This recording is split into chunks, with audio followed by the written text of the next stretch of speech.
شریعت اسلامیہ کے اندر مصیبتوں سے گھبرا کر موت کی تمنا کرنا منع ہے۔ کوئی شخص کسی مشکل میں ہے، بیماری میں ہے، تکلیف میں ہے، دکھ میں ہے، تو موت کی تمنا کرے کہ اس بیماری سے تو مر جاؤں تو اچھا ہے، تو یہ منع ہے اس کے لیے۔ ہمارے ہاں کچھ لوگ لا علمی کی بنیاد پر چھوٹا سا جھگڑا گھر میں ہوا تو کہتے ہیں میں تو اللہ سے دعا کرتا ہوں میں اب مر ہی جاؤں۔ بھائی آپ اتنی سی بات نہیں سہ سکے اور آپ نے اتنی سی بات پر اتنی بڑی بات کر دی کہ میں اب چلا ہی جاؤں، اور یہ جھگڑوں کے اندر عام لوگ کہہ دیتے ہیں یہ منع ہے۔ نبی پاک صلی اللہ تعالیٰ علیہ وسلم نے اس سے منع فرمایا، بلکہ مسلم شریف میں فرمایا کہ اگر تم نے کبھی دعا کرنی بھی ہو کسی وقت تو ان لفظوں سے کر سکتے ہو کہ یا اللہ جب تک میرا زندہ رہنا میرے حق میں بہتر ہے، مجھے دنیا میں رکھ، اور جب میرا یہاں سے چلے جانا تیری حکمت کا تقاضا ہے اور میرے حق میں بہتر ہے تو پھر مجھے ایمان کے ساتھ لے جا، پھر تو مجھے لے جا۔ تمنا موت کی کرنا اور مصیبتوں سے گھبرا کر کرنا، اور بھائی مشکلات میں جینا تو حسن ہے۔ اصل میں نا جس کی جان تھی نا اس کے نام نہیں نہ لگائی ہم نے کبھی بچوں کے نام لگا دی، کبھی کاروبار کے نام لگا دی، کبھی دوستوں کے نام لگا دی، پھر وہ بے وفا ہوا تو مرنے کو جی چاہا، وہ بے وفا ہوا تو مرنے کو جی چاہا، اس نے تنگ کیا تو مرنے کو جی چاہا۔ النبی اولی بالمؤمنین من انفسہم، اللہ فرماتے ہیں تم نہیں جان کے مالک، میرا نبی تمہاری جانوں کا مالک ہے۔ جان پاوے نہ جان میرے محبوبہ، میں تے لگیاں توڑ نہ بھیساں، رات تیرے وچ رول کے مرساں، تے قدم نہ پیچھا ہٹے ساں، شہر تیرے دے ٹکڑے منگ ساں، تے تیرے کتیاں دے قدم چمے ساں، آزم اے جان امانت تیری، تو جدوں منگ سیں میں پیش کرے ساں۔ یہ تو کسی اور کی ہے، ہماری ہے نہیں۔ تو بہت سارے لوگ گھبرا کر ہو بڑی تکلیف آ گئی، بھئی آپ جلدی نہ کریں، بالکل جلدی نہ کریں، آپ حوصلہ پیدا کریں، اور جیا تو جاتا ہی مشکل میں ہے۔ اقبال نے کہا تھا کارِ جہاں دراز ہے اب میرا انتظار کر، یہ زندگی لمبی ہے، یہ مشکلات سے ہو کر کے گزرتی ہے، اس میں مد و جزر رہتا ہے۔ تو شریعت اسلامیہ میں منع ہے موت کی تمنا کرنا، موت کی خواہش کرنا، بلکہ نبی پاک صلی اللہ تعالیٰ علیہ وسلم نے تو یہاں تک ارشاد فرمایا کہ تم موت کی تمنا نہ کرو، اس لیے کہ اگر تم برے ہو اور زندہ ہو تو ہو سکتا ہے زندگی میں اللہ تمہیں توبہ کی توفیق دے دے، اور اگر تم اچھے ہو تو پھر بھی موت کی تمنا نہ کرو، اس لیے کہ اچھے ہو تو تمہاری اچھائی میں روز برکت ہی ہو رہی ہے، لوگوں کو فائدہ ہی ہو رہا ہے، خیر ہی بٹ رہی ہے۔ تمنا موت کی کرنا، اور ویسے بھی نہ ہم اپنی مرضی سے یہاں آئے ہیں اور نہ مرضی سے جانے کی کوشش کرنی چاہیے معاذ، نہ اپنی مرضی آئے ہیں نہ اپنی مرضی سے کوئی مرنے کی کوشش کرے گا تو خودکشی حرام ہے، اور رب رسول کی مرضی سے مرے گا تو وہ شہادت ہے، وہ اس طرح کی شہادت ہے کہ جس میں کہا مردہ کہنا ہی نہیں یہ تو زندہ ہے، اس لیے کہ میرے نام پہ مر گیا ہے۔ تو موت کی تمنا کرنا یا اس طرح کا رویہ منع ہے۔ البتہ یہ جو یہود کا کام تھا، ان کا جو لہجہ تھا، اللہ فرماتے ہیں یہ تو ہزار سال عمر مانگتی ہیں تو جانا ہی نہیں چاہتے۔ کچھ لوگ لمبی عمر کے حریص ہوتے ہیں، اس کی وجہ یہ ہوتی ہے کہ آخرت کے لیے کام نہیں کیا، آخرت پر اس طرح کا یقین نہیں، اس طرح کا مزاج نہیں، دنیا داری کا مزاج بن گیا، بہت سارا مال جمع کر لیا، بڑے بنگلے بنائے، اتنی مشکل دنیا داری کٹھی کی، اب چھوڑ کے مر جائیں۔ ان لوگوں کا مرنے کو دل ہی نہیں کرتا، کوئی ارادہ ہی نہیں ہے، بالکل نہیں دنیا چھوڑنا چاہتے، محنت سے کٹھی کی ہے، اتنے لاؤ لشکر بنائے ہیں، اب کیسے چھوڑ جائیں۔ کچھ لوگ ایسے ہیں جنہوں نے گٹھڑی باندھ کے رکھی ہوئی ہے، ان کو زیادہ ویٹ نہیں کرنا پڑتا، اس لیے کہ انہوں نے کوئی سامان بوکی نہیں کرایا، تو جو ہے ہینڈ کیری ہے، اس لیے لوگ انتظار کرتے رہیں گے اور جناب بلال حبشی جنت میں پہنچ بھی جائیں گے۔ ابھی میزان عمل لگا ہوگا لیکن حضرت ابو ذر غفاری جنت میں ٹہلتے ہوئے نظر آ رہے ہوں گے۔ لوگوں نے جمع نہیں نہ کیا، جتنا مال زیادہ اتنی چیکنگ بھی اس کی زیادہ، جتنے بیگ زیادہ، ایئرپورٹ پہ اتنا انتظار بھی زیادہ۔ ہینڈ کیری والے کو کوئی مسئلہ اسی کسے دے کچھ بھی نہ لگ دے تے نہ کوئی ساڈا دردی، بھئی مال کاہے کا تو حساب کاہے کا۔ مولا علی شیر خدا کرم اللہ تعالی وجہہ الکریم سے کسی نے کہا ہم گنجائشیں تلاش کرتے ہیں نا، اور شریعت کی گنجائش اختیار کرنے میں حرج بھی کوئی نہیں ہوتا. شریعت گنجائش دیتی ہے، مال جائز ہو آپ کو تو آپ اس کو استعمال کریں، بڑا مکان بنائیں، بڑی جائیداد خریدیں، بڑی گاڑی میں سفر کریں، مہنگا موبائل خریدیں، اچھے کپڑے پہنیں، کوئی منع نہیں کرتا. لیکن جو حضور کا مزاج ہے، جو سرکار نے اپنے لیے پسند کیا، وہ یہ ہے کہ سویرے روٹی کھانی ہے، شام کو فاقہ کرنا ہے. تو حضرت مولا علی شیر خدا کرم اللہ تعالی وجہ الکریم سے کسی نے کہا کہ چلو جائز پیسے اکٹھے کر لیں، جائز تو جمع کرنا منع نہیں. تو حضرت علی کی باتیں بڑی حکمتوں والی تھی نا، تو ایک جملے میں انہوں نے کئی جواب دے دیے. کہنے لگے میاں مال حرام ہو تو عذاب ہوتا ہے، حلال ہو تو حساب ہوتا ہے، لہٰذا ہم دونوں کام ہی نہیں کرتے، نہ ادھر جاتے ہیں نہ ادھر جاتے ہیں. جمع کرنے کی حاجت کیا ہے؟ دنیا اتنی سجا لینا، اتنی سوار لینا. بڑا ٹھنڈا اے سی چلتا ہے ہمارے کمروں میں، کھلی آنکھوں سے لوگ بستر سے اٹھ نہیں پاتے، آنکھیں کھل گئی ہیں، الارم بج گیا ہے، لیکن وہ بہت مزے کی پسند کی روٹی رات کھائی تھی، اپنی مرضی کا کھانا کھایا تھا، پیٹ بھر کے کھایا تھا، مرضی کے مشروبات پیے تھے، ٹھنڈے کمرے میں آرام ہے، کھل گئی ہے آنکھ، موٹے الارم نے آواز دیا اٹھو. لیکن یہ غفلت ہے نا، دنیا جمع کر لی ہے نا ساری. میں آپ کو صحیح بتاتا ہوں، اگر یہ ساری آسانیاں نہ ہوں، دقتیں ہوں، تو کچھ رات کو ہمیں تھوڑا پسینہ بھی آئے تو بار بار آنکھ کھلے. یہ مچھر کبھی نہ سونے دے تو بار بار آنکھ کھلے. یہ تن آرام پسند نہ ہوں تو کچھ اٹھیں، کچھ رات کو گرمیوں کی چھوٹی راتوں میں بھی تہجد پڑھی جا سکے. لیکن اقبال کہتے ہیں لہو مجھ کو رلاتی ہے جوانوں کی تن آسانی. یہ تن آسان ہو گئے، مزاج نہیں رہا ہمارا. ہمیں آرام چاہیے، سکون چاہیے. آپ یقین کریں کبھی کبھی میں حیران ہوتا ہوں، رونا آتا ہے اپنی اگلی نسل پر، رونا آتا ہے. یعنی بچے مدرسے میں پڑھنے والے، چونکہ وہ اے سی والے گھر سے اٹھ کے آتے ہیں، مدرسے میں پڑھنے والے بچے کہتے ہیں جناب وہ کچھ گرمی زیادہ ہے تو میری کچھ طبیعت برداشت نہیں کرتی، تو میری اماں نے کہا تھا 4 چھٹیاں لے لو، یہ موسم ٹھیک ہو جائے گا تو پھر سے تعلیم ہو جائے گی. تو غور سے چہرے دیکھتے ہیں تو ہم کہتے ہیں یار اگر کل کو ہمیں جہاد پہ جانا پڑا تو ہم لوگ جائیں گے، ہم میدانوں میں نکلیں گے، ہم وہ لوگ ہیں جو سختیاں برداشت کریں گے. یہ والے لوگ ہیں جو میدان میں جائیں گے جو 1 منٹ کے لیے اتنی دنیا جمع کر لی، مرنے کو جی نہیں چاہ رہا. حضرت شاہ فرید الدین عطار رحمۃ اللہ علیہ کہتے ہیں میں بڑا مہنگا کاروبار کرتا تھا، عطر بیچتا تھا. مہنگا کاروبار ہے نا، عرب شریف کے اندر آپ جائیں تو جہاں سونے والی دکان ہوتی ہے اس کے ساتھ خوشبو والی دکان ہوتی. مکہ مکرمہ میں دیکھ لیں، مسجد نبوی میں دیکھ لیں، مہنگا کاروبار ہے. اور اب میرا بزنس تھا، کاروبار تھا. تو آپ فرماتے ہیں کہ ایک دن ایک بزرگ آ گئے، انہوں نے ایک شیشی دیکھی، خوشبو سونگی، دوسری، تیسری، چوتھی. اچھے سیل مین آگے بڑھ کے خود کہتے ہیں آپ کو کیا چاہیے. میں نے بھی کہا بابا جی کیا چاہیے مجھے بتائیں، کیا دیکھ رہے ہیں؟ تو بابا جی بڑے دھیمے، ٹھنڈے اور حوصلے والے لہجے میں کہنے لگے پتر دیکھ رہا ہوں تیری جان بڑی مشکل سے نکلے گی. تو میں نے کہا وہ کیوں؟ کہنے لگے اتنی مہنگا تو نے مال جمع کیا ہے، کبھی مرنے لگے گا تو یہ یاد آئے گا، کبھی وہ یاد آئے گا، کبھی سادہ کر لیں، اس کو سادہ کر لیں، کبھی اس سوسائٹی والا پلاٹ یاد آئے گا، کبھی ادھر والا یاد آئے گا، کبھی لاہور والا یاد آئے گا. کہاں مرنے کو جی چاہتا ہے.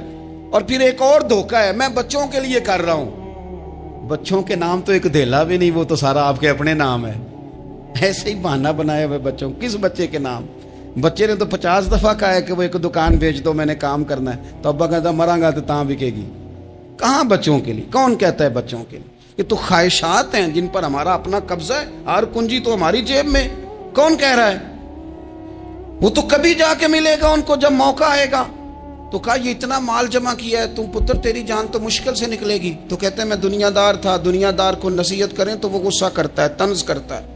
کہتے ہیں مجھے غصہ آیا تو میں نے جھٹ سے کہا، لوگ کہتے نہیں تم اپنی قبریں جانا ہے تو میں اپنی، کہتے میں نے جھٹ سے کہا، میں نے کہا بابا میری جان تو مشکل سے نکلے گی تو تیری کیسے نکلے گی؟ کہتے ہیں بابا جی کہنے لگے پتر ادھر آنا ذرا. تو میں کاؤنٹر کے اوپر سے ہو کے بابا جی کے پاس آیا. وہ میری دکان کے فرش پہ لیٹے، کعبے کو منہ کیا، کلمہ پڑھا اور ان کی روح پرواز کر گئی. عرش فرشتے بانگاں ملیاں، مکے پہ گیا شور، بلے شاہ اسی نہیں مرنا، اے تے مر گیا ہی کوئی ہور. نالے وارث شاہ وہ کدوں مردے جنہاں کیتیاں نیک کمائیاں نے. کہا یہ دیکھ لو مر گئے، بس اتنی کام تھا، تیاری ہے۔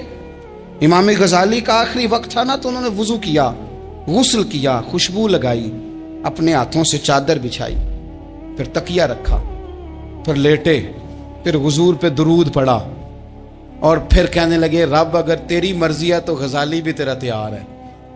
بس یہ جملے زبان پہ تھے اور روح پرواز کر گئی۔ موت کو سمجھے ہیں غافل اختتام زندگی، یہ ہے شام زندگی، پھر صبح دوام زندگی۔ عزیز بھائیو، ہم نے نا بڑی آسائشیں جمع کر لی، بڑا کچھ اپنی عقل کے زور پر ہم نے اکٹھا کر لیا۔ نہیں ہمارا پروگرام، کسی سے پوچھ لیں صحت کیسی ہے، تو عمر اگر اس کی بڑی اوپر بھی چلی جا رہی ہو، اب تو خیر سالگرہ میں آنے کا رواج ہر جگہ آ گیا ہے، ہم سے بھی لوگ پوچھتے ہیں کہ آپ بتائیں آپ کس تاریخ کو پیدا ہوئے تھے، تو میں کہتا ہوں کوئی کارنامہ سر انجام دے لینے دو، پھر بتا دیں گے۔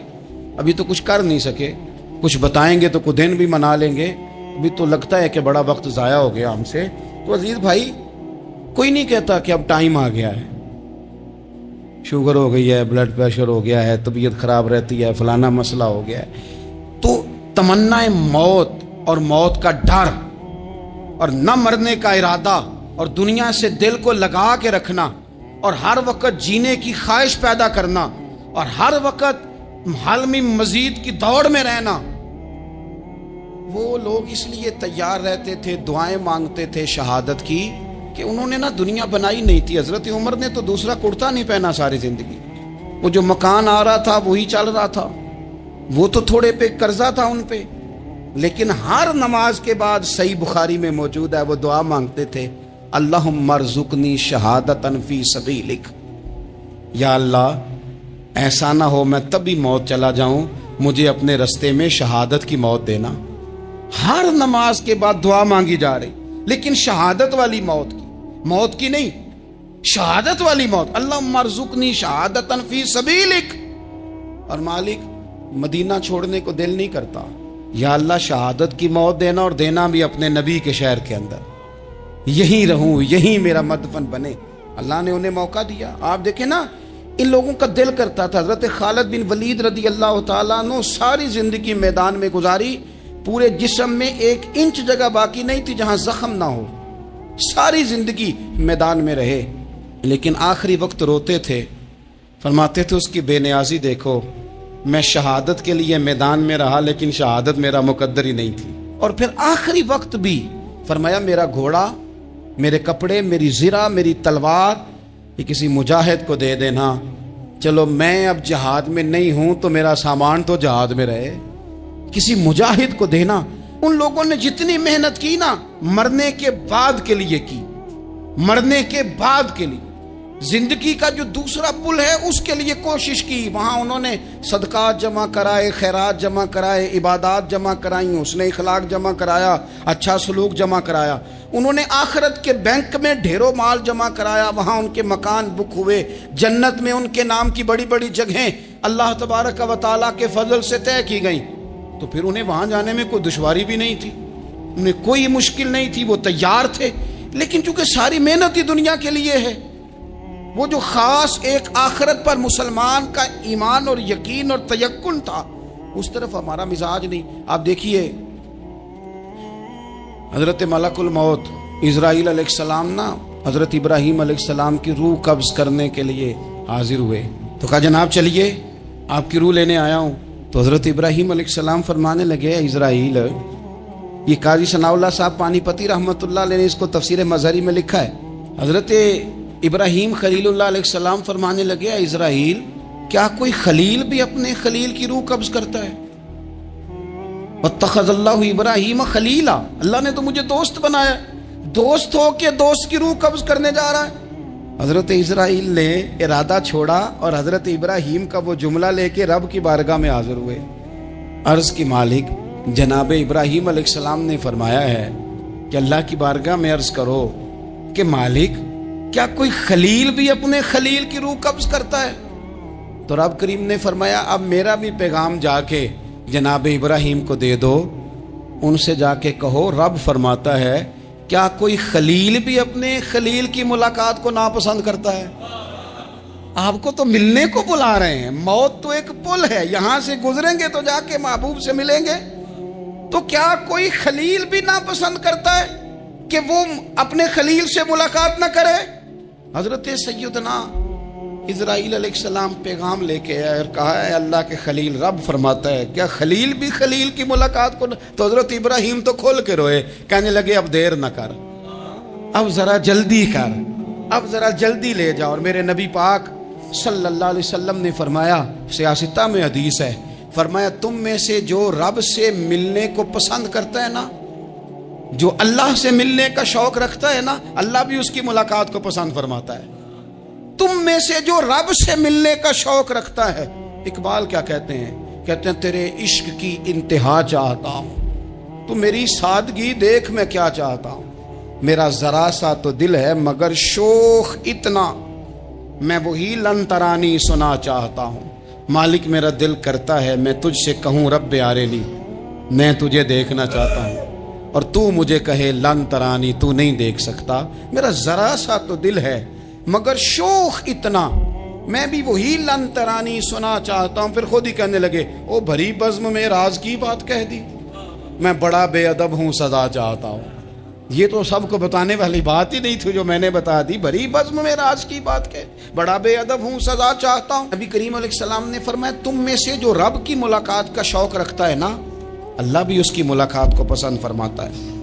اور فرمایا تم میں سے جس کا رب سے ملنے کا شوق نہیں نا, اللہ بھی اس کی ملاقات کو پسند نہیں فرماتا.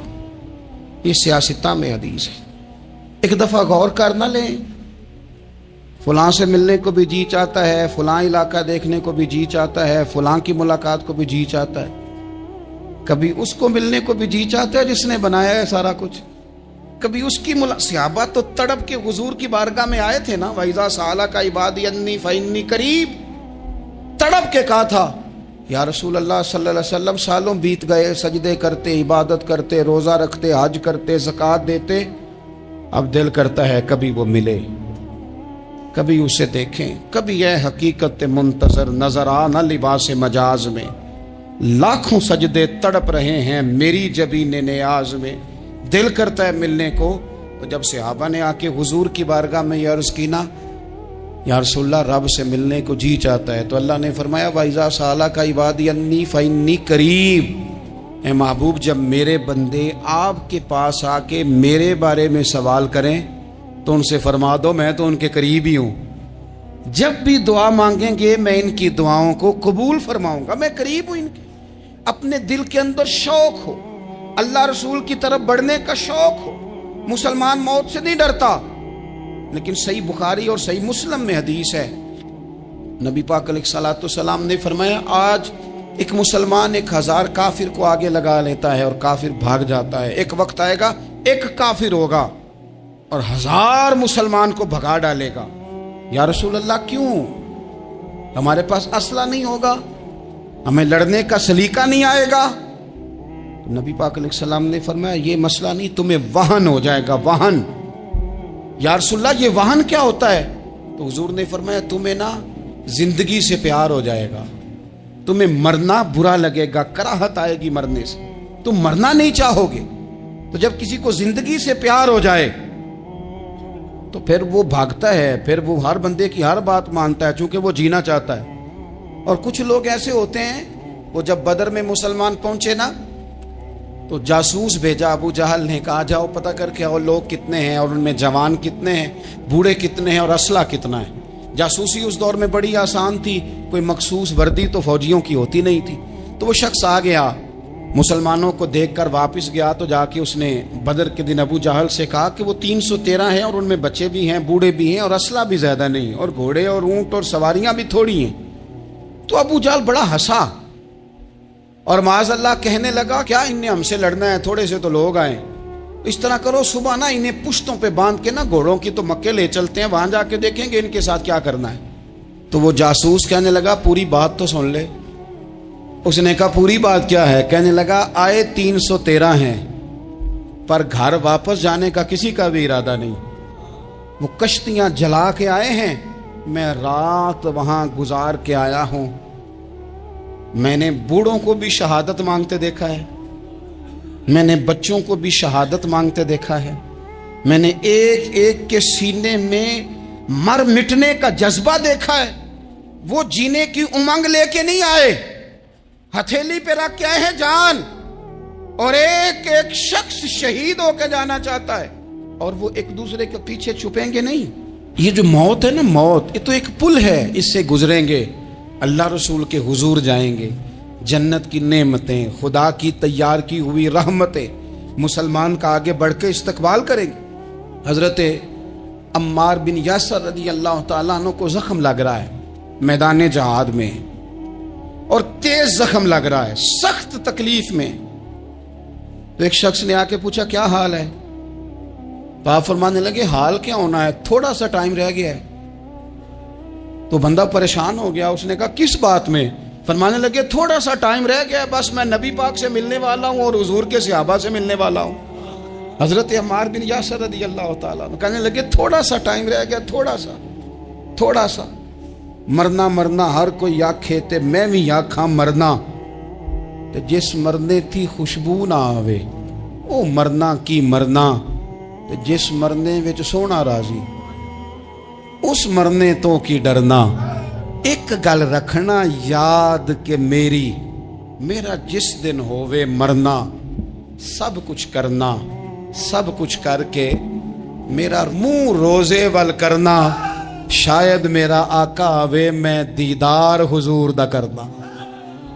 فرمایا کہ وہ تو بالکل قریب آ گیا ٹائم۔ حضرت سیدنا بلال حبشی رضی اللہ تعالیٰ عنہ آخری وقت ہے، لوگ بڑا اس کا منظر جب بیان کرتے ہیں تو خوفناک بیان کرتے ہیں، اس طرح کا لہجہ اختیار کرتے ہیں کہ بات سن کے بندہ کانپ جائے۔ سیدنا بلال حبشی رضی اللہ تعالیٰ عنہ بالکل آخری وقت ہے، جانے کا ٹائم۔ حضرت بلال کی اہلیہ قریب بیٹھی ہیں تو کہنے لگی بڑے غم کا موقع آ گیا، غموں کی رات شروع ہو گئی، حالات میرے لیے مشکل آ گئے۔ آپ نے فرمایا کیا ہوا؟ کہنے لگی آپ جا رہے ہیں؟ تو حضرت بلال کہنے لگے یہ غم کا موقع نہیں، یہ تو خوشی کا موقع ہے، میں جاؤں گا تو حضور سے ملوں گا نا، جاؤں گا تو نبی پاک سے ملاقات ہوگی، یہ تو میرا ملاقات کا وقت آیا۔ تو اپنی زندگی کے اندر انسان کچھ اپنی آخرت کے لیے کرے، کچھ زاد راہ جمع کرے، کچھ وہ تیاری کرے، کچھ اس کے پاس ایسے اعمال ہوں جس کی بنیاد پر اس کا رب رسول کی بارگاہ میں حاضری کو جی چاہے۔